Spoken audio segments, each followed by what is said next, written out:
2016 నుంచి రాష్ట్రం విడిపోయిన తర్వాత, ఆంధ్రప్రదేశ్ విడిపోయిన తర్వాత రిజిస్ట్రేషన్ చేసి ఇప్పటి వరకు పనిచేస్తూనే ఉన్నాం. ఎక్కడ కూడా తగ్గలేదు, ఎక్కడ కూడా రెస్ట్ తీసుకోలేదు, ఎక్కడ కూడా ఏ రాజకీయ నాయకుడి అండదండలతో పనిచేయలేదు ఇప్పటి వరకు. ఎప్పుడు ఏ పార్టీ అధికారంలోకి వచ్చినా పార్టీలతో కాదు మనం యుద్ధం చేసేది, అధికారులతో యుద్ధం చేయాలి. ఎందుకంటే 5 ఏళ్ళకి ఒకసారి మారే పార్టీ కోసం మనం ఎందుకు పరుకులాడాలి? వాళ్ళతో మనం ఎందుకు గొడవలు పెట్టుకోవాలి? వాళ్ళ కాడికి మనం ఎందుకు బెగ్గింగ్ చేయాలి? మనకు కావాల్సింది అధికారులు. వాళ్ళు శాశ్వతంగా అధికారులు సీట్లో కూర్చుంటారు కాబట్టి అధికారులతో ఫైట్ చేశాం ఇప్పటి వరకు.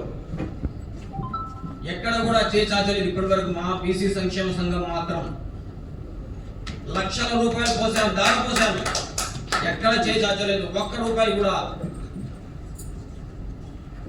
కొన్ని సంఘాలు అంటారా, మనం చెప్పాను కదా, వాళ్ళ ఆర్థిక స్థితిగతులు ఎలా ఉన్నాయో మనకు తెలియదు కాబట్టి వాళ్ళని మనం తప్పుడు పట్టాల్సిన అవసరం లేదు. గతంలో బీసీలను కూడా బలిజలు తీసుకొచ్చి బీసీలో కలుపుతా అన్నప్పుడు కూడా, రైలు తగలబెట్టినప్పుడు ఉద్యమం చేయకుండా ఆపింది ఎవరు? ప్రతి ఒక్కరికి ఆ విషయం తెలుసు. ఉద్యమం చేయకుండా వాళ్ళ లాగుంచి పడి సూట్ కేసులు ఇంట్లో పెట్టుకొని వాళ్ళు కొట్లాడుకొని బీసీలను ఏ ఒక్క కలెక్టర్ ఆఫీస్ లో కూడా మెమోరాండం ఇవ్వకుండా చేశారు.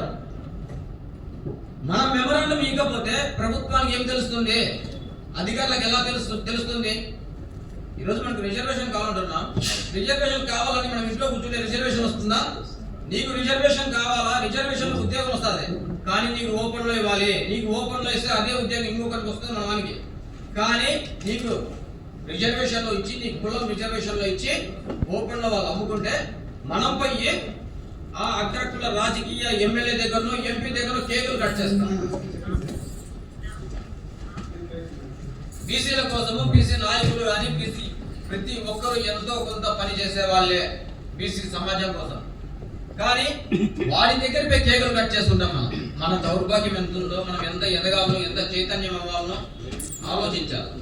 ఈరోజు సమన్వయ కమిటీ ఇంతమంది పిలిస్తే మనం మాటగా 50 మంది వచ్చి మనం ఎక్కడ ఇంట్లో కూర్చొని మొబైల్ చేసుకుంటున్నాం, లేదంటే ఎక్కడ టీ స్టాల్ దగ్గర టైం పాస్ చేస్తున్నాం తప్ప ఇలాంటి సమావేశాలు రా. ఇక్కడికి వస్తే నువ్వు ఎలా బతకాలో నేర్పిస్తుంది. ఇక్కడికి వస్తే నీ పిల్లల భవిష్యత్తు ఎలా తీర్చిదిద్దాలో నేర్పిస్తుంది. ఇక్కడికి వస్తే నీ భవిష్యత్తు నీకు కనిపిస్తుంది. ఎందుకంటే ఇక్కడ రకరకాల మేధావులు, రకరకాల సంభాషణ, రకరకాల ఆలోచన విధానం మారిపోతుంది. ప్రతి ఒక్క పిల్లోడు, ప్రతి ఒక్క విద్యార్థి తల్లిదండ్రులను చూసే పెరుగుతాడు, విద్యార్థి గురువును చూసే పెరుగుతాడు. ఆ బాల్యమంతా రేపు మన ఫ్యూచర్ మీ తండ్రి ఎలా బతికాడో నువ్వు అలాగే అదే ప్రవర్తన తీరులో వస్తావు. ఇక్కడికి వస్తే నీ బీసీ సమాజాన్ని ఎలా కాపాడుకోవాలో తెలుస్తుంది. బీసీ సమాజమే కాదు, అగ్రకుల రాజకీయ పార్టీల దగ్గర కూడా మనం ఎలా నేర్చుకోవాలో, ఎలా ప్రవర్తించాలో, ఎలా రాజ్యాధికారం కావాలో నేర్పిస్తుంది.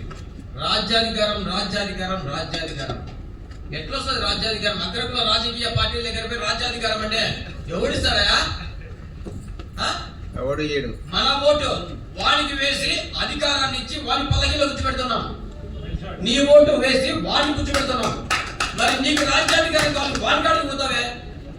వాడికి రాజ్యాధికారం కావాలని మన దగ్గరికి వచ్చాడు. మన ఓటు వేసి వాడిని పల్లకిలో కూర్చోబెట్టుకున్నాం, కూర్చోబెట్టి మనం వస్తున్నాం. మరి ఇంకా ఎంతకాలం? ఇప్పుడు స్వతంత్రం వచ్చి 76 సంవత్సరాలు దాటుతున్నా కూడా ఇంకా రాజ్యాధికారం కోసం కొట్లాడుతున్నాం, ఇంకా పనిముట్ల కోసం కొట్లాడుతున్నాం, ఇంకా రిజర్వేషన్ కోసం కొట్లాడుతున్నాం, ఇంకా సబ్సిడీ లోన్ల కోసం కొట్లాడుతున్నాం.